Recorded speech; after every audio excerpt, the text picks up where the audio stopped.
जो अधर्म का पैसा है वो खीर जैसा प्रिय लग रहा है, वो गुलाब जामुन जैसा मीठा लग रहा है, लेकिन वो जहर है। वो परिवार में आकर के तुम्हारे परिवार का पतन शुरू कर देगा, नाश शुरू कर देगा। इसलिए धर्म का पैसा 100 रुपया और अधर्म का 1 करोड़ भी नहीं चाहिए। 100 रुपये में हम आटा दाल ले जाएंगे और घर में पाएंगे और चैन से सो जाएंगे। पैदल आएंगे, साइकिल से आएंगे, लेकिन धर्म से चलेंगे। पर ऐसा बहुत कम है रे। हाँ, अधर्म का पैसा बहुत प्यारा लगता है यार। फटाफट उन्नति हो जाएगी तो फटाफट अवनति भी हो जाएगी, नष्ट भी हो जाएगा। ये भी बात समझ लो। जैसे अधर्म के पैसा से आप बहुत बढ़िया कमाई किए, लाखों अरबों करोड़ों कमा लिए, न जाने कितने लोगों को कष्ट दिया। अब पूरा परिवार उसी में बैठ के जा रहे हैं तो वहां नहीं पहुंच पाओगे, रास्ते में ही गाड़ी पलट जाएगी और पूरे परिवार को दंड मिलेगा क्योंकि अपराध किया है ना। या फिर ऐसा कि पूरा परिवार उसी में जल गया। आप सुनते हैं ना घटनाएं। भगवान निर्दयी नहीं, हमारे कर्म ऐसे जो निर्दयी हुए, उन कर्मों ने निर्दयता पूर्वक हमको दंड दिया, जला दिया। तो इसलिए अभी थोड़ा कड़ुआ लगेगा सुनने में। ऐसे हम कई जनों से जब कि भाई अधर्म के पैसे से लुभायमान मत हो, ये अच्छा नहीं है। धर्म से कमाया हुआ 100 रुपया तुम्हें जो सुख देगा, अधर्म से कमाया हुआ करोड़ रुपया तुम्हें सुख नहीं देगा। तो भागने की जरूरत नहीं, त्यागने की जरूरत नहीं। त्यागने की जरूरत है अधर्म का पैसा, त्यागने की जरूरत है पापाचरण। पापाचरण नहीं करेंगे, अधर्म का पैसा नहीं लेंगे, मंगल हो जाएगा, आनंद हो जाएगा। कुसुम जी एमपी से। श्री हरिवंश। श्री हरिवंश। गुरुदेव मैं एक सीनियर नर्स हूँ।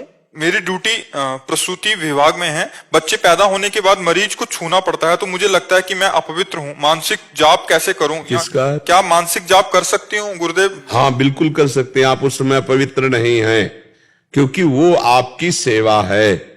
सेवा जैसे माँ है और उसका छोटा बच्चा है और वो बार बार शौच कर रहा है, तो बार बार थोड़ी वस्त्र सहित पूरा अपना स्नान करेगी। उसका अच्छी तरह से हाथ धो लेना रज से, वो पवित्र हो जाना माना जाता है। ऐसे ही आपकी सेवा है मरीजों की। आप उनकी हर तरह की सेवा करते हुए भी पवित्र है क्योंकि आप सेवा धर्म में हैं।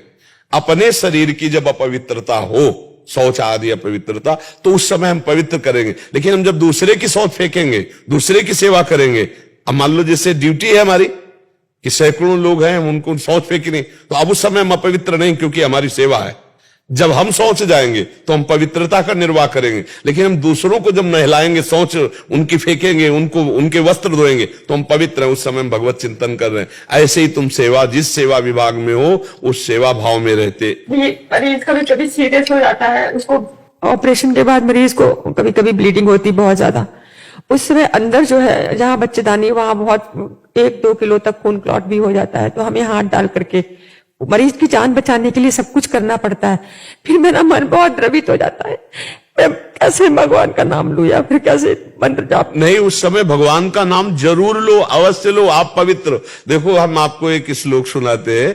अपवित्रः पवित्रो वा सर्वावस्थांगतोऽपि वः या स्मरेत पुंडरीकाक्षम सवायाभ्यंतरा शुचि। फिर आपको संशय क्यों? फिर संशय, अपवित्र हो या पवित्र हो, जो पुंडरीकाक्ष कमल नयन भगवान श्री हरि का स्मरण करता है, वो भीतर और बाहर दोनों जगह से पवित्र हो जाता है। सवायाभ्यंतर शुचि, अभ्यंतर और बाहर दोनों जगह से। तो जब हम राधा राधा बोल रहे, कृष्ण कृष्ण बोल रहे, राम कृष्ण हरि बोल रहे, तो हम पवित्र हैं। आप उसकी चिंता मत करो, आप खूब सेवा करते हुए नाम जप करो। मुनीश पाल शर्मा जी दिल्ली से। राधे राधे। राधे राधे महाराज जी, आपके चरणों में कोटि कोटि प्रणाम। महाराज जी, मेरे मन में सवाल है कि कर्तव्य और भक्ति में प्रधान किसे मानना चाहिए, और दोनों जरूरी हैं, तो एक साथ कैसे एकाग्र किया? अलग क्यों मानते हो? कर्तव्य ही भक्ति है, भक्ति ही कर्तव्य है। आप अलग क्यों मान रहे, दो क्यों मान रहे हैं? आपको दो नजर आते हैं क्या? बोलिए कैसे? महाराज जी, एक ड्यूटी होती है और भक्ति में जैसे ड्यूटी है। तो किसकी ड्यूटी कर रहे हो आप? रोजमर्रा के पे किसकी कर रहे हो? हमें उत्तर देते जाओ, आपको भक्ति में पहुंचा देंगे। जैसे अपना कर्तव्य है। किसके लिए कर रहे हो? अब पेट के लिए जनरली। तुम कौन हो? हम तो एक इंसान ही है मानो। अब बिल्कुल अलग बात करोगे तो कैसे उत्तर हम दे पाएंगे? आप भगवान के जन हो, आप भगवान के अंश हो, मानते हो कि नहीं मानते? मानते हो ना? हाँ, ये सृष्टि भगवान की है। आपको कुछ कर्तव्य भगवान ने दिए हैं। जैसे आप किसी के पिता हो, किसी के पुत्र हो, किसी के पति हो, किसी के भाई हो, कहीं आप ड्यूटी कर रहे हो, सरकारी कर रहे हो, या आप प्राइवेट कर रहे हो, या आप किसानी कर रहे हो, या आप व्यापार कर रहे हो। ये सृष्टि का कार्य है ना, भगवान का ही तो कार्य है ना। आप भगवान के जन मानकर और भगवान के कार्य को भगवान के लिए करते हुए नाम जप करो। इससे बड़ा कोई भजन नहीं, कोई भक्ति नहीं। अलग कुछ नजर आ रहा है?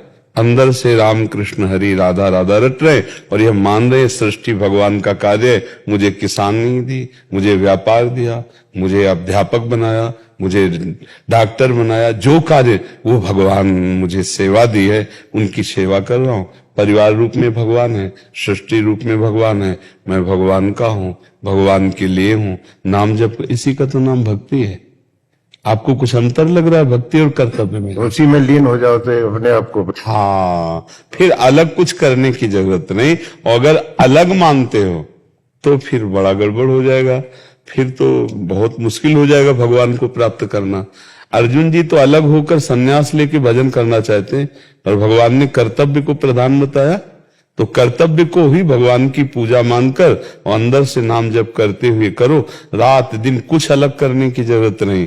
जो कर रहे हो वो धर्म युक्त करो, दूसरों को सुख पहुंचाने की भावना से करो, पाप आचरण मत करो, वही भजन बन जाएगा। और जहां हम स्वार्थ बुद्धि रखे तो अच्छे से अच्छा कार्य भी वो फिर भजन से विमुख कर देगा। स्वार्थ बुद्धि रख करके, अगर उसे भगवत बुद्धि करके करे तो युद्ध भी भगवान का भजन हो गया। अब आप विचार करके देखो, अर्जुन से यही तो भगवान कह रहे कि आप उठकर खड़े हुए, प्रत्यंचा चढ़ाइए और अधर्मियों को दंड दीजिए। हो गई ना भगवान की पूजा। आज्ञा समन सुसाहिब सेवा, भगवान की आज्ञा का पालन करना हमारी सेवा है। तो सृष्टि भगवान की है, आपको जो कार्य मिला है वो भगवान की सेवा है। आप नाम सुमिरन करते हुए भगवान की भावना में भरकर वो कार्य कीजिए, सबसे बड़ा भजन बन गया। अब ऐसा कोई विचार हो कि गृहस्थी के कार्य हो जाए, फिर एकांत जंगल में जाकर फिर भजन, वो तो केवल कहानी मात्र है, ऐसा कुछ नहीं है।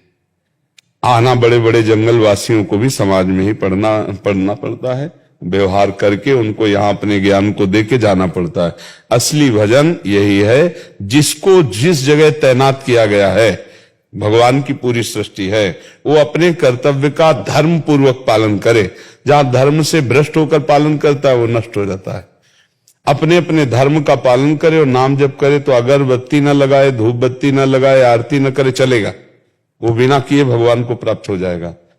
और अगरबत्ती करे, धूप बत्ती करे, इसके बाद बेईमानी करे, छल कपट करे, तो नरक जाएगा। धूप बत्ती और अगरबत्ती नहीं बचा पाएगी। बात उसको समझ लीजिए। समझ गए आप? जी जी।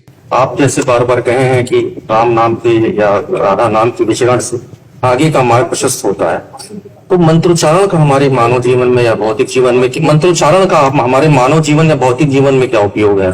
देखो, जब हम नाम जप करते हैं ना,